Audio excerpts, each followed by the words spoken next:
The automatic doors of St. Gabriel Medical Center slid open before sunrise, swallowing another wave of exhausted nurses and anxious families. Among them walked a young woman carrying a faded duffel bag instead of the expensive backpacks most new hires proudly displayed. Her name badge read Emma Carter, probationary nurse. The word probationary seemed to shine brighter than her name. Conversations paused as she passed, followed by quiet smirks that grew louder once she was out of earshot. Fresh out of school? One orderly whispered, "She'll probably faint before lunch." Another joked. Emma heard every word but answered none of them. She simply smiled, signed the attendance sheet, and followed the charge nurse toward the emergency department. Charge nurse Melissa barely looked up from her clipboard. "Listen carefully. You're here to observe, assist, and stay out of the way. Don't make independent decisions. Understood?" "Yes, Mom. You'll shadow whoever needs extra hands." The emergency room buzzed with organized chaos. Monitors beeped. Stretchers rolled past, families argued with receptionists. Ambulances arrived one after another. Emma quietly stocked supplies, checked oxygen cylinders, and memorized every hallway without asking unnecessary questions. A senior nurse named Rachel watched her from across the station. "You're awfully quiet." "I'm still learning." Rachel laughed. "Good, because confidence gets probationary nurses into trouble." Several others joined the laughter.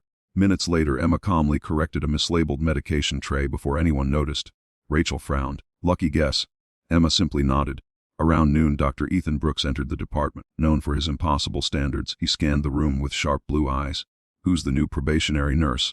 Emma stepped forward. He glanced at her file for barely 3 seconds. "No trauma experience. You'll stay away from critical patients." "I understand." "Good." His tone made it sound less like instruction and more like dismissal.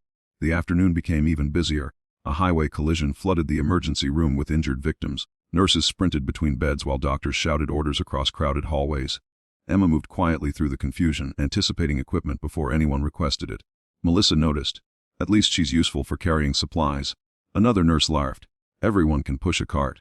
Emma kept working. As evening approached, the emergency room finally slowed. Staff gathered near the nurses' station, trading stories about impossible shifts and difficult patients.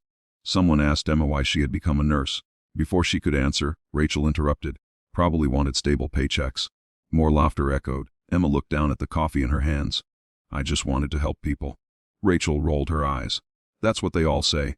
No one noticed Emma's left wrist where an old scar disappeared beneath her sleeve, or the military-style habit of scanning every entrance without thinking. Outside, thunder rolled across the darkening sky. Then every alarm in the emergency department erupted at once. Ambulance radios crackled with desperate voices reporting a catastrophic explosion on a crowded commuter bus, with dozens of casualties only minutes away. The room fell silent for one heartbeat before everyone realized their ordinary shift had suddenly become a fight against impossible odds. The first ambulance screeched to a halt beneath sheets of rain, its doors flying open before it had fully stopped. Paramedics rushed inside with patients suffering burns, crushed limbs, and severe blood loss.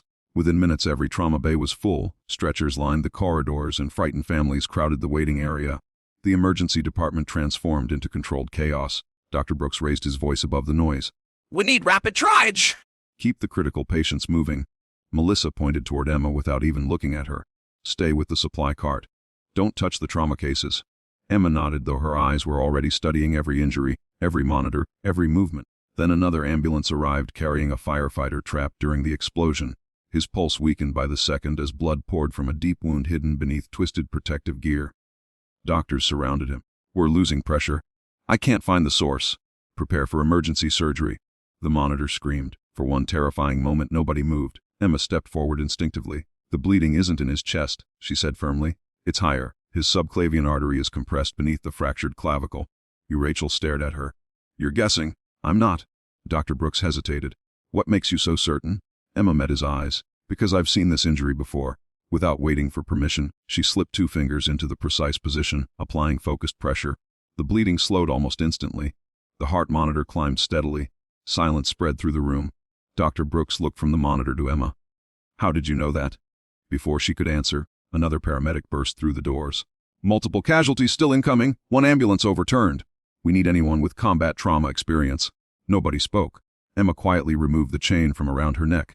Attached was an old military identification tag scratched from years of use. Melissa frowned. "What is that?" Emma took a slow breath. "I served 8 years as a combat medic before becoming a registered nurse." The room froze. Rachel whispered, "You're military?" Emma nodded once. 3 overseas deployments. Dr. Brooks looked stunned. "Why wasn't this in your personnel file?" I asked the hospital not to highlight it. I wanted to earn respect as a nurse, not because of my past. Before anyone could respond, another explosion victim crashed through the doors in cardiac arrest. Emma's voice changed completely. Clear, calm, commanding. Rachel, start transfusion protocol. Melissa, prepare airway equipment. Dr. Brooks, we need bilateral chest decompression now. No one questioned her. They simply obeyed. The patient's heartbeat returned seconds later. Another victim followed, then another. Emma moved from bed to bed with remarkable precision, remembering medication doses, recognizing hidden injuries, and reassuring terrified patients even while saving lives. Watching her work felt less like seeing a probationary nurse and more like witnessing someone who had survived countless battlefields. Finally, during a brief pause, Dr. Brooks looked at her with newfound respect. You weren't trained in a classroom. Emma's expression remained quiet. No, doctor. I learned where mistakes cost lives before anyone had the chance to apologize. The final wave of patients arrived just before midnight, and exhaustion settled over the emergency department like heavy fog. Every nurse was running on instinct, every doctor fighting fatigue. Yet Emma never slowed.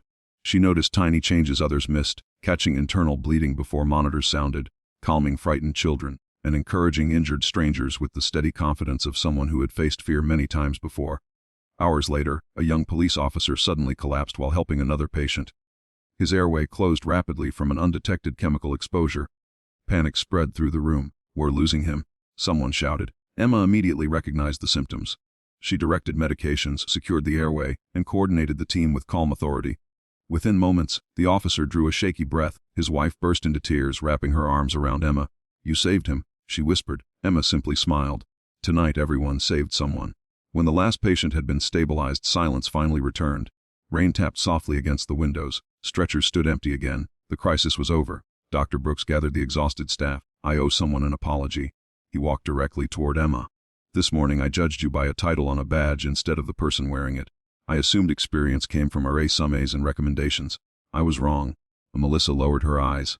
So was I. Rachel stepped forward, her voice trembling. I laughed at you before I even knew your name. I'm sorry. Emma looked around the room, filled with tired faces.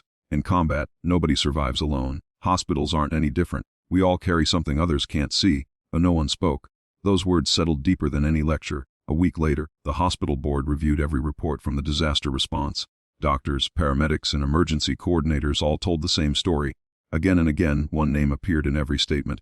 Emma Carter. The probationary label quietly disappeared from her badge.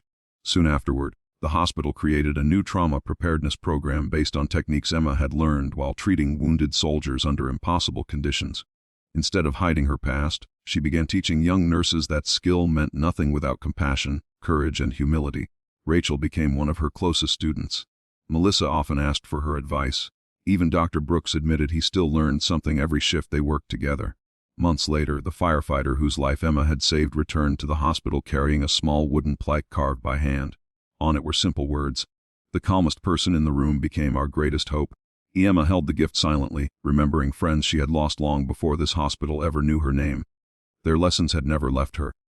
Through every life she saved, a part of their courage lived on. As she pinned the plaque inside the trauma unit, every member of the staff paused to read it. Nobody saw a probationary nurse anymore. They saw a leader whose greatest strength was never proving others wrong, but choosing compassion after being underestimated. Sometimes the strongest heroes wear no medals, tell no stories, and never ask for recognition. They simply keep showing up when people need them most. If this story reminded you that true greatness is often hidden behind quiet humility, be sure to subscribe for more unforgettable stories that celebrate courage, sacrifice, and the extraordinary strength found in ordinary people.